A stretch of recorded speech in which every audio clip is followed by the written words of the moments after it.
Okay, so I decided to go ahead and pull the spark plugs out of this thing. The bolt on the crankshaft is virtually impossible to get to. I'll show you kind of what I'm looking at here. So, you know, again, I just wanted to put a wrench on this thing or a socket and see if I could spin it over, but it is extremely tight down in there. So I pretty much plan on pulling the plugs anyways, just to kind of look at them. Probably going to go ahead and replace them once I know this thing's going to turn over. But you know, I'm not going to spend the money until I know, you know, at least maybe it's going to run on its own. But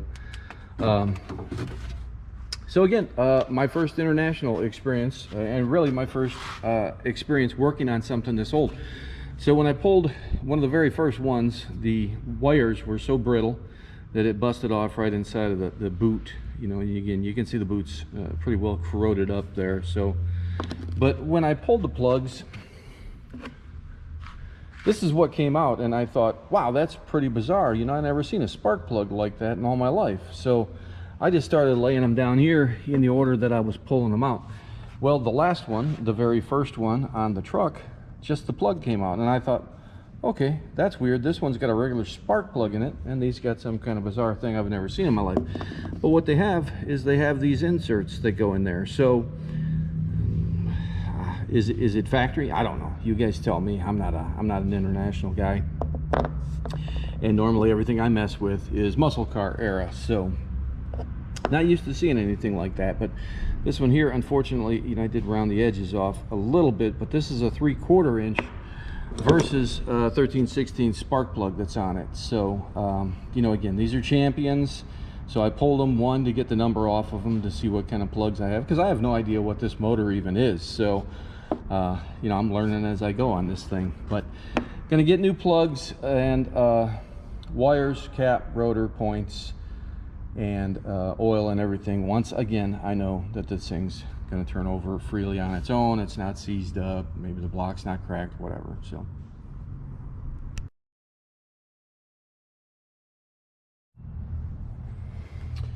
all right, and just a little bit of Southern engineering I wanted to go ahead and show you guys. The light's not that great, but again, this right here, according to the gentleman I purchased it from, and it makes sense, is a transmission cooler that was added afterwards. You can see the transmission lines are coming up through here and going into the bottom of it. Or no, I'm sorry, this one loops around and goes through what I assume to be a filter of some nature here. But again, as far as the engineering goes, you can see that they just used some of the old galvanized plumbing fittings on here. So, but hey, they made it work, right? But again, just kind of documenting what you know, what I'm running into. One thing I seen online, and maybe, you know, if there's some international guys out there, maybe you guys can tell me, but my battery tray, as you can see, is mounted here, and they notched it out to make room for the transmission cooler. Now, what I did see online, and of course this is on a normal left-hand drive vehicle, is the battery was mounted back here, at least on some 57s from what I've seen doing a quick Google search. So all of this over here, as far as the brackets and everything goes anyways, it seems to be legitimate and sturdy. So I suspect it's okay, but just kind of curious, maybe they eliminated the battery being back there because of it being a right-hand drive vehicle. Again, if you know, leave me a comment, let me know. Thanks.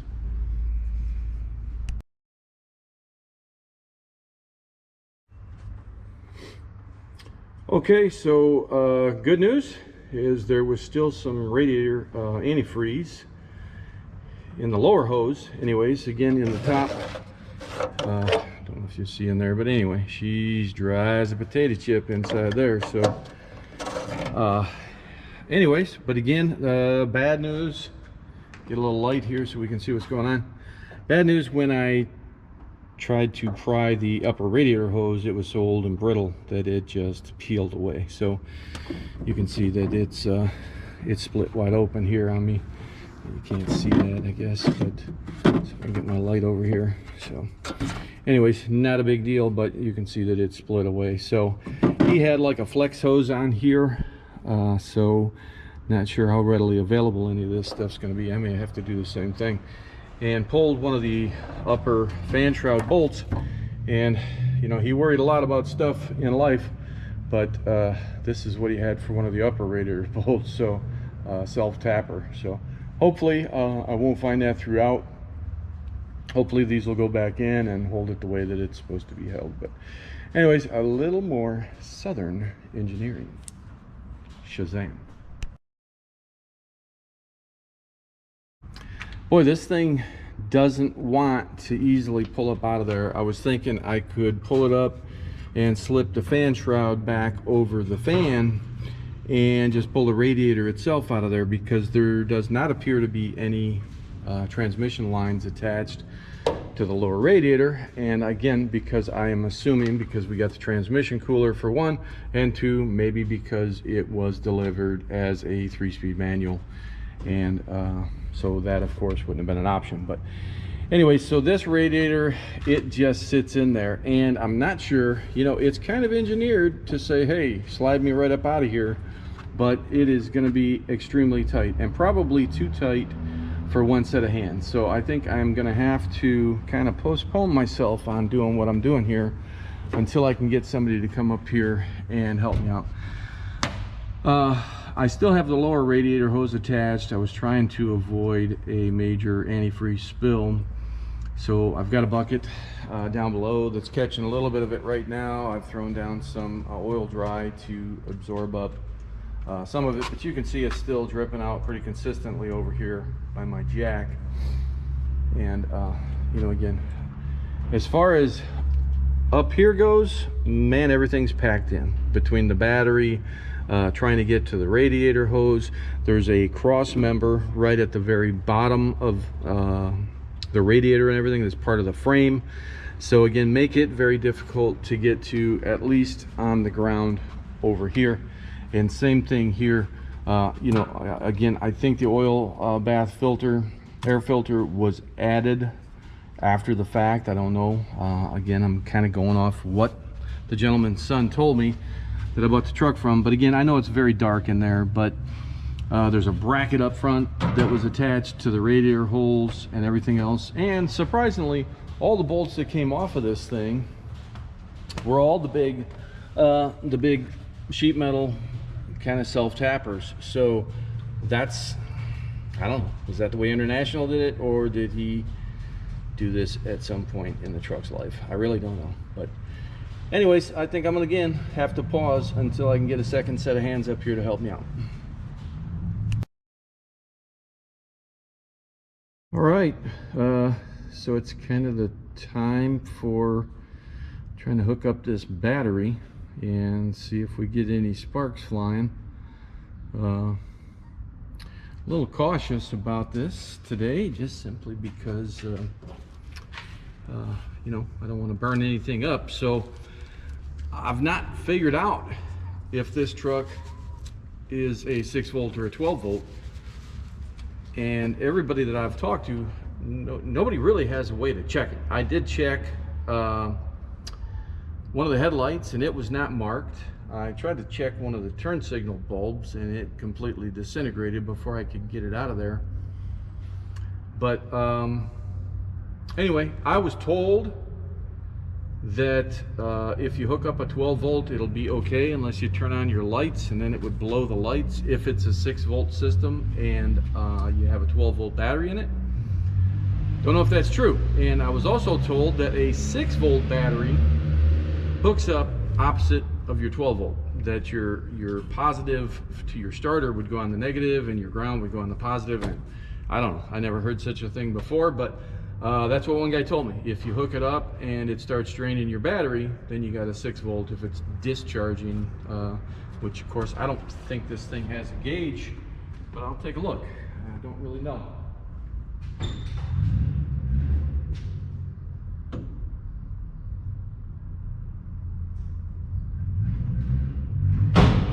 So it's got a generator light on it.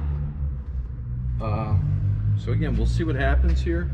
I'm gonna go ahead and try to tap this and just make sure we don't have anything significant right out of the gate. And again, so far so good.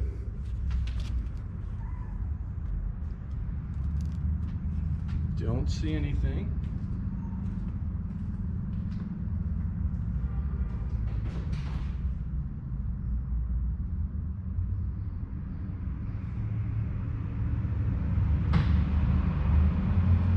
Everything looks okay. And I don't see anything smoking, or I didn't hear anything click. So this battery was up here. Again, my buddies and I believe it's good and hot, but I just got to double check that and make sure. So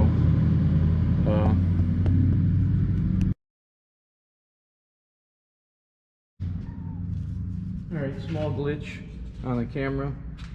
I happened to turn it off. I didn't mean to. I was trying to position that just so that we can get in the camera here. And again, I'm going to reach in, hit the key, and see if we get anything at all. I don't see, again, anything. Let's see what happens.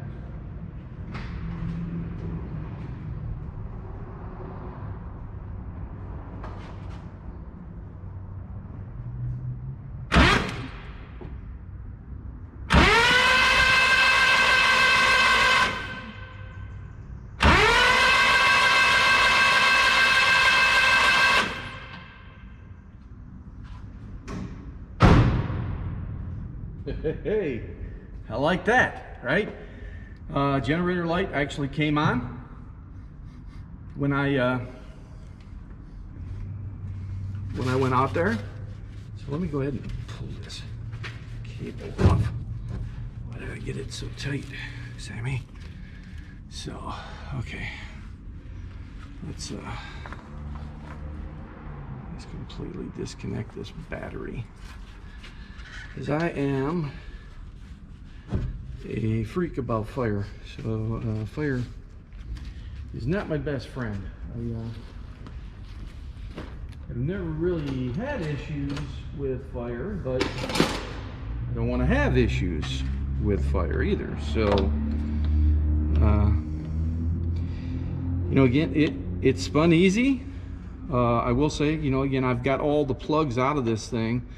I took the plugs out to really, originally I took the plugs out to kind of inspect them, but mostly to try to turn the motor over by hand, because I could not get down to the crank to pull. Boy, this thing's on there. To pull, whoa, there we go. Anyways, I could not get down to the crank to get my hands on it to try to turn it over by hand. Couldn't get to the crank bolt at all. This thing was really packed in there. I don't know if I talked about this in one of my earlier video clips or not. And the radiator obviously needs to be re-cored. So I went ahead and pulled the radiator out, and wow, I did take it to a local radiator shop here and was floored by the price, but it's been forever since I've re-cored a battery as well. So he quoted me between $400 and $500, and I called another radiator shop a few miles away, and he quoted me $500. So, you know, I guess that's maybe the going rate right now with the way everything is through the roof right now as far as material and supplies go. So, but again, it's turning over by hand, and I am super stoked about that. So next thing I'm going to do is really, I gotta buy some of the stuff. I'm gonna buy new plugs, new wires. Again, these wires, you know, they are super stiff and brittle, and the front one, I think it just pulled the end right off of that when I tried to pull that plug, or pull that wire off the end of the plug. And again, I don't know if I showed you guys these spark plugs, but I did show them to a friend of mine, and he was as baffled by them as I am. So these actually have, let's see if I can get out here. This is an adapter that's on the end of the plug. As you can see, the diode, as I call it, is inside this adapter.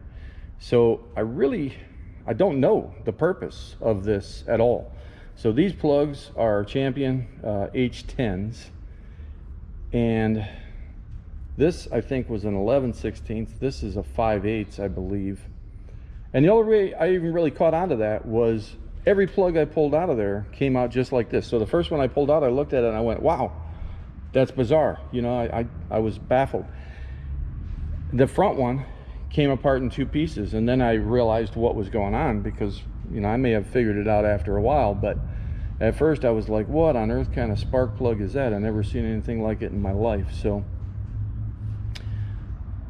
anyway, so if anybody happens to know, I'm hoping to find this out very soon, probably before this video makes it onto YouTube, because again, I want to buy these plugs and a cap, a rotor, and probably points, but I haven't really decided yet. But you know, while I'm at it, I might as well hit it all.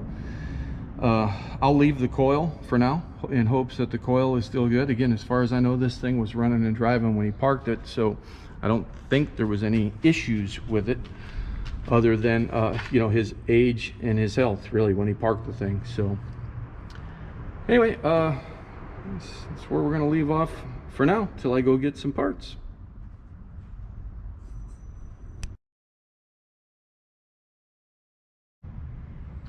Okay, so it's been a few days. I had to order most of the tune-up stuff locally. The only thing they really had in stock was the points, and it turned out the points that I got from one auto parts store was wrong, and called up an old school auto parts store right here by the shop, and they happen to have both sets, whatever the options were, in stock. So I took the old set over there and matched them up, and just got those installed. And let me show you what I got here. So this is one of the things that again, an error, if you will, that I ran into trying to change out the points. They were kind of crusty and rusted up, and if I can get this thing out of here. So this little stud, it was a double-ended stud, male stud, and this side the coil wire attached to, and this side here went inside the distributor, and the points and condenser, well, the point spring and the condenser contact went on this side. And again, the end of it was very rusty, and unfortunately I kept trying to work it off some and turn it back in, work it off, turn it back in, and it still wound up breaking on me. And of course, they didn't have anything like this at the parts house, even the old school parts house that I went to. So wound up having to buy just a small machine screw and a nut, and that worked perfect. I got it back together. So anyway, just one of the problems that I ran into playing around with this thing. So again, so I've already put the points and the condenser in the truck. The one thing that nobody seemed to carry custom fit to the truck was the plug wire. So I wound up having to buy a set of universal wires that I'm going to have to cut the one end and crimp the spark plug contacts on there in the boots. And so just cut them, you know, custom fit them to length. So not the end of the world. Should be, you know, fairly easy job. And I bought a crimping tool, which I don't even see it in front of me right now, but it's specifically made for crimping spark plug wires. So it should be pretty straightforward. I've done them. It's been several years back that I did some MSD wires that I had to custom fit to one of my cars I had years ago. But I've got spark plugs, got a cap and a rotor. The one thing I found out, I ordered the distributor cap for a 1947, or 1957, I'm sorry, which is what the truck is supposed to be. But the distributor cap came back as a 1948. The one that they gave me for a 1947 turned out to be a little smaller and shallower as well. So they looked up the 1948, and they had a photograph of it, and it was pretty well spot on. And when it came in, I matched it up to the old one and spot on. So again, so this motor, it could be a 58. Again, it's a replacement motor. So maybe some things changed, or maybe the distributor was swapped out at some point. I have no clue what the history of it is. So, but just kind of show you what's down in there. You know, again, distributor is pretty easy to get to, and this is the area that I was talking about here. I'll try to keep my light on there. This is where that stud was at that busted off. So it fed straight through these two pieces here, and again, this side goes straight to the coil, and this side in here was again the spring for the points, as well as the contact side for the condenser. So again, I got that bolted down good. I've got the points gapped where I think they need to be. They seem to be good. So I'm gonna start moving forward with my distributor cap, my rotor button, and then my plugs. And I think I questioned this. I think I questioned this on, sorry, one of my last videos, and I wasn't sure what this is. And it turned out a friend of mine knew that this was for like an anti-fouler, I think he called it. And we looked it up, sure as heck, Dorman online, they have this exact thing. So apparently, if your motor's burning oil, or maybe running rich or whatever, you use these things on the end of the plugs, and it helps to prevent the plugs from falling out. So I'm gonna try to not run these and just see what happens. You know, worst case, I'll clean up my plugs or get another set of plugs, and then clean these up and put them on all 6 of them at a later date. But again, to me, I had no clue what that was, but anti-fouler, I believe, is what we called those.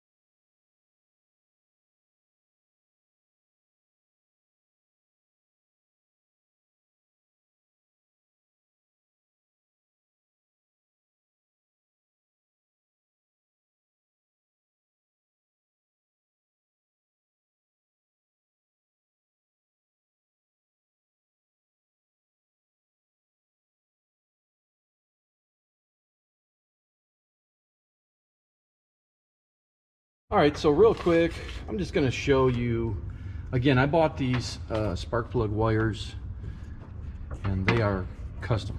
They're universal, I should call them. So they've got the spark plug end already attached to them, which I believe these were available in straights or 90s, and this truck had straights on it, and you know, it's easy to get to. So I went back with the straights.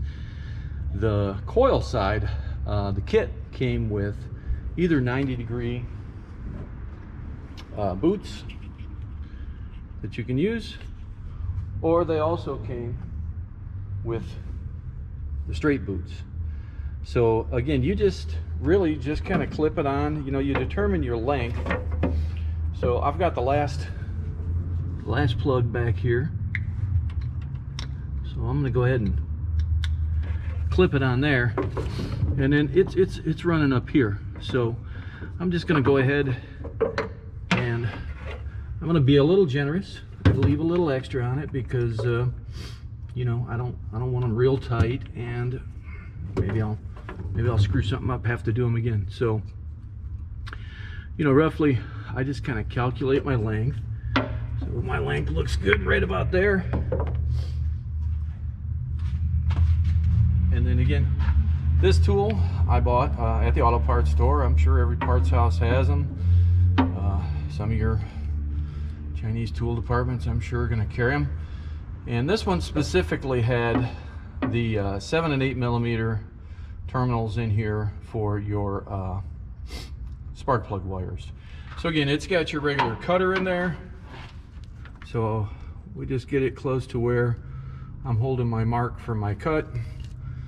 Go ahead and cut it. Get rid of the excess there.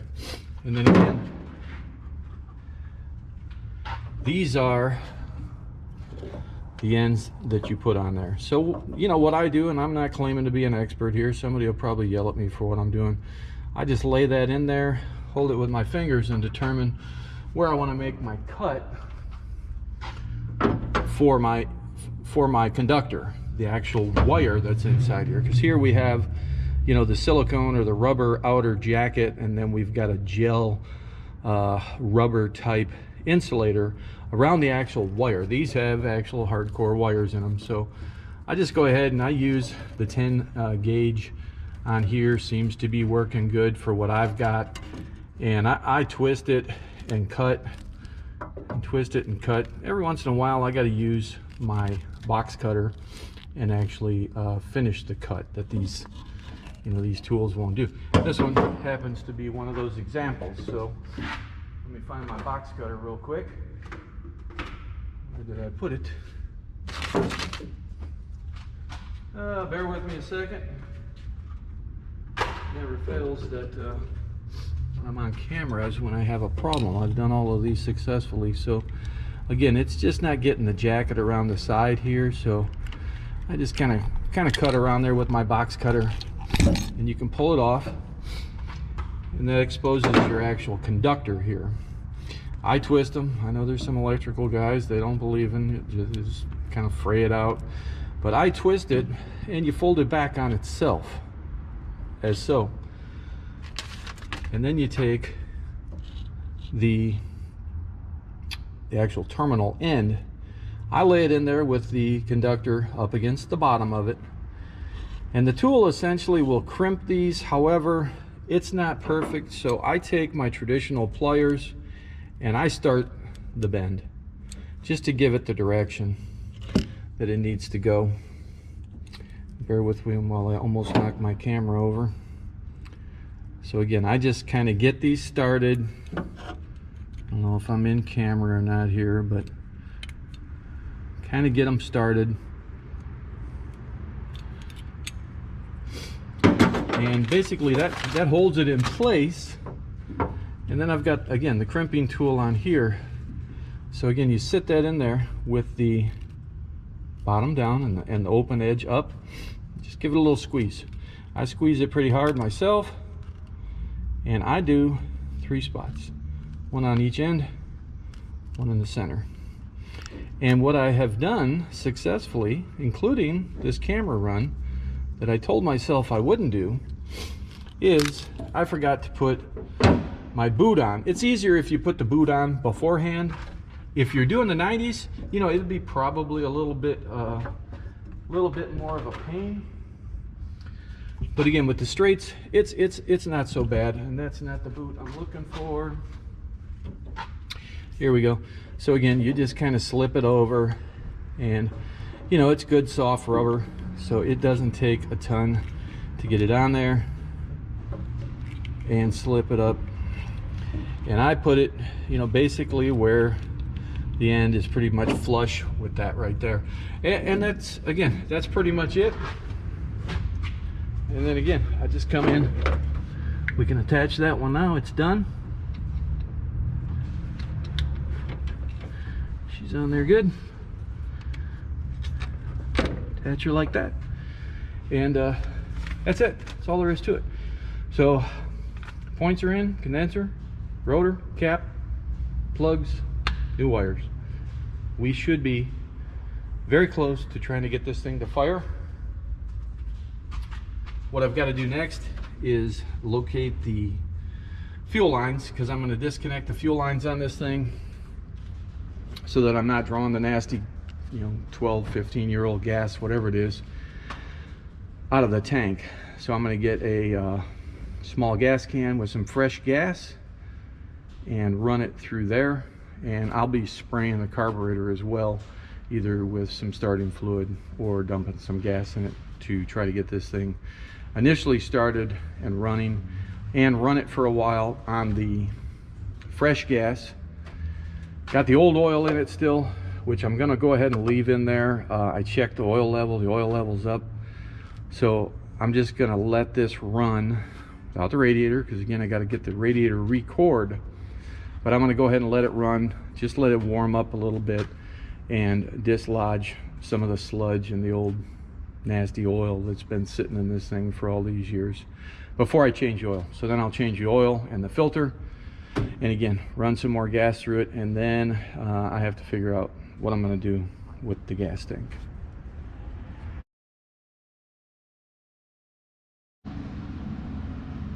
Okay, a few days later, I guess a couple days later from when I did the tune-up, but I brought the truck over to our lift and got it up on the lift, and again, the fuel line, I'm going to run this thing out of a gas can for now. So I bought a 90-degree fitting and I put it on the fuel pump, bought 4 feet of fuel line, and I got that dangling down underneath the truck there, as you can see. And I got a gas can with some gas in it. I'm going to try that, draw out of that, hit this thing with a little starting fluid, maybe dump a little raw gas down in it, and see if we can't get it to spit and sputter. So hopefully, knock on some old iron, we can get this thing running here pretty quick. Don't have the radiator in it. Again, I'm not going to have that record until I know this thing runs and doesn't have any major issues. And I am going to keep it slightly elevated on the lift, simply because I did discover, pushing it over here, that it doesn't fully engage in park. So I'm going to have to tinker with the linkage a little bit to try to get it adjusted so that it fully engages in park. So I didn't want to try to crank it with the wheels on the ground, just in case, you know, it'd fire up and start moving on me. So anyway, let's see what happens. Wish me luck.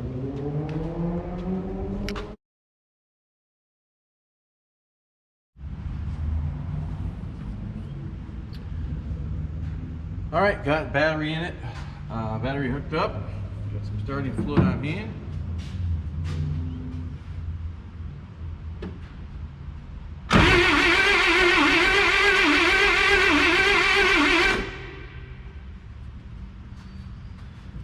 All right, she's turning over good.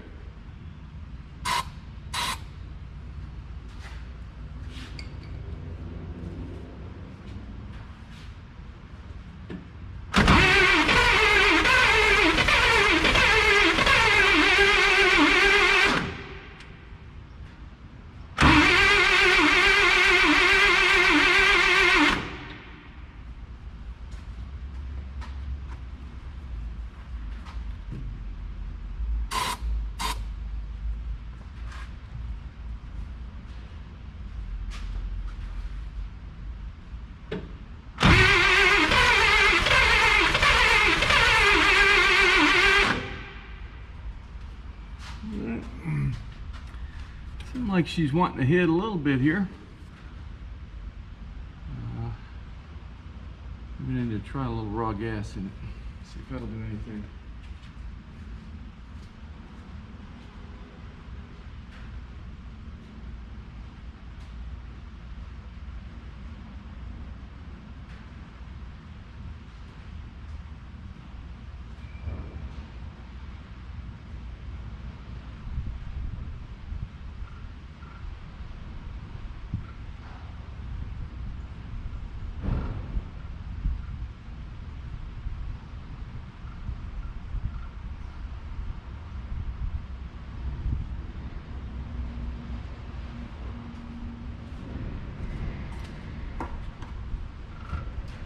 Sorry, should have been better prepared for that.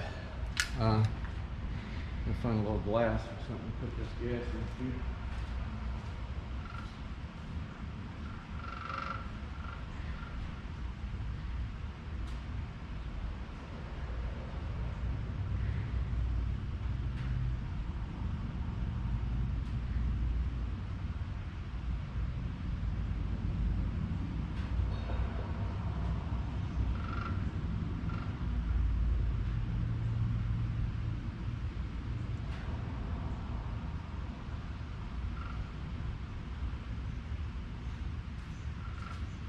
Alright, went out of moonshine jar, right?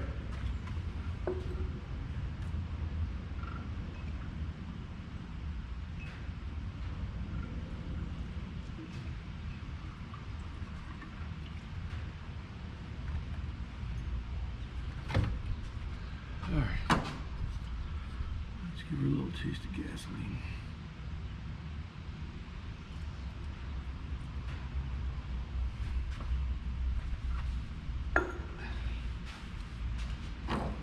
See what happens.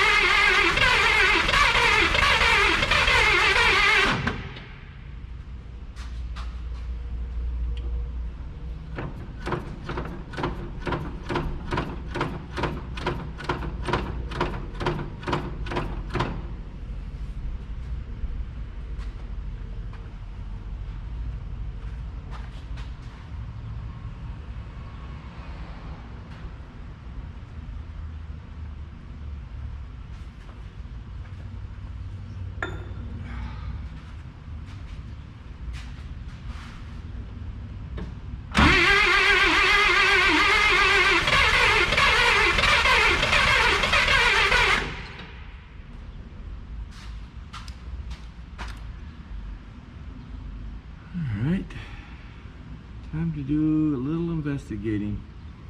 I think I'm going to check the coil, make sure the coil's hot. Seems like it's starting to hit a little bit there, but again, I would have expected it to spit and sputter a little bit by now. So let me try one more shot of ether. See if this makes a difference.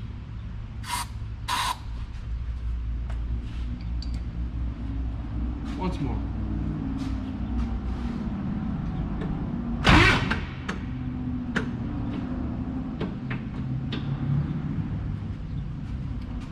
Alright, lost our connection a little bit there. So it seems.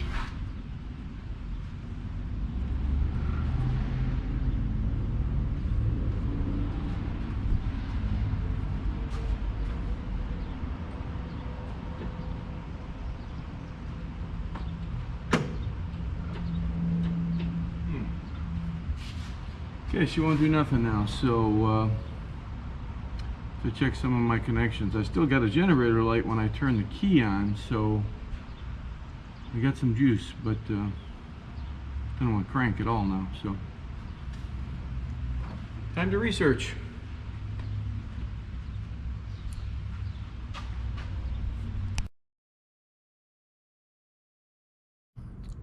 All right, back on the 1957 International. And I was having some, what I thought to be electrical issues, which technically I guess they are. So couldn't get it to turn over with the key. So what I wound up doing, ran out to the local auto parts store and picked up a remote starter button. And it's not working right now simply because I've got the battery disconnected, and that did the trick. So it is spinning over, dumped a little gas in it, a little starting fluid in it, and I've got it spitting and sputtering. So it does want to run. But, again, it's holiday weekend right now, the Monday of, and the old school auto parts stores here locally are closed down.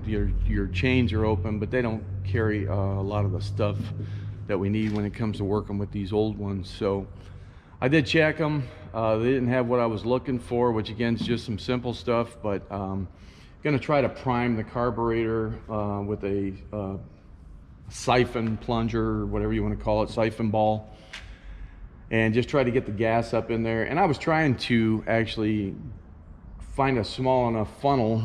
I'll show you here. I was trying to find a small enough funnel where I could get it in here to fill the bowl with gas and then hook this back up.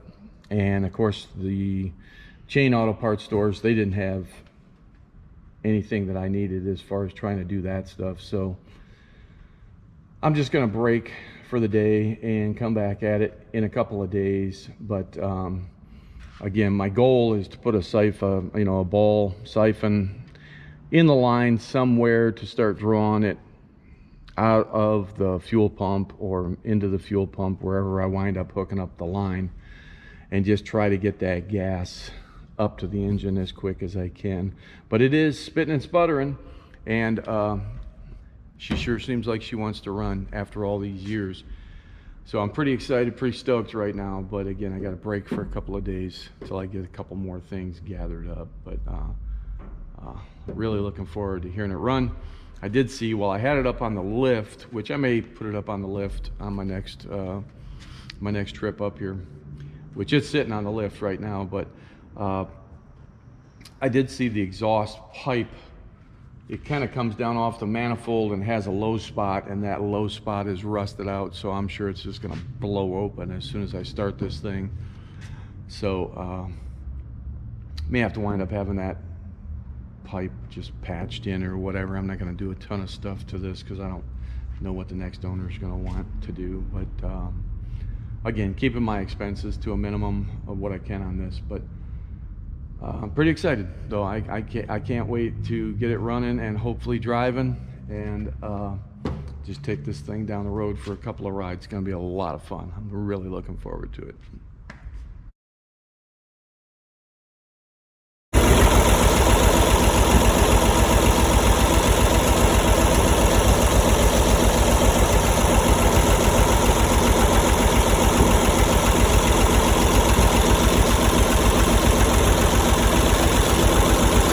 Sorry, I was going to move that.